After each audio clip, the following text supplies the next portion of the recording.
ಮೂರು ಕೋತಿಗಳಿದ್ವಂತೆ. ಅವೇನು ಮಾಡಿದ್ವು ಅಂದರೆ ಒಂದು ಸಿಂಡಿಕೇಟ್ ಮಾಡಿಕೊಂಡು ಹೀಗೆ ಡಿಸ್ಕಸ್ ಮಾಡ್ತಾ ಇದ್ವಂತೆ. ಡಿಸ್ಕಸ್ ಮಾಡಬೇಕಾದ್ರೆ ಈ ಒಂಥರ ಹೇಗೆ ಅಂತಂದರೆ ನಾನು ಮಾಡಿದ್ದು ಸರಿ, ನಾನು ಮಾಡಿದ್ದು ಸರಿ, ನಾನು ಮಾಡಿದ್ದು ಸರಿ ಅಂತ ಹಿಂಗೆ ಆರ್ಗ್ಯೂ ಮಾಡೋದು.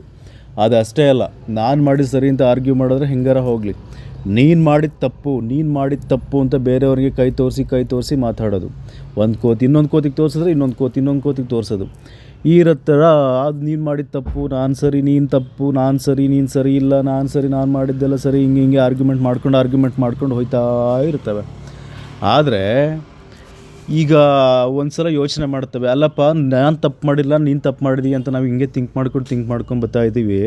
ಹಂಗಾರೆ ತಪ್ಪು ಮಾಡಿದವ್ರು ಯಾರು ಅಂತ ನಮಗೆ ಕ್ಲಾರಿಟಿ ಸಿಗ್ತಾ ಇಲ್ಲ. ಒಂದು ಕೆಲಸ ಮಾಡೋಣ, ಬ್ರಹ್ಮ ಇದನ್ನಲ್ಲ, ಬ್ರಹ್ಮನ ಹತ್ರ ಹೋಗ್ಬಿಟ್ಟು ನಾವು ಕೇಳ್ಬಿಡೋಣ, ನಮ್ಮಲ್ಲಿ ಯಾರು ತಪ್ಪು ಯಾರು ಸರಿ ಅಂತ ಅವನೇ ಡಿಸೈಡ್ ಕೊಟ್ಬಿಡ್ತಾನೆ, ನ್ಯಾಯ ಒದಗಿಸ್ಬಿಡ್ತಾನೆ. ಬ್ರಹ್ಮನ ಹತ್ರ ಹೋಗೋಣ ಅಂಥೇಳಿ ಅವ್ನು ಡಿಸೈಡ್ ಮಾಡ್ಕೊಂಡು ಹೊಂಟ್ಬಿಟ್ರಂತೆ ಬ್ರಹ್ಮನ ಹತ್ರ. ಬ್ರಹ್ಮ ಹಿಂಗೆ ಸುಮ್ಮನೆ ಧ್ಯಾನಾಸಕ್ತಿನಲ್ಲಿ ಕೂತಿದ್ದಂತೆ.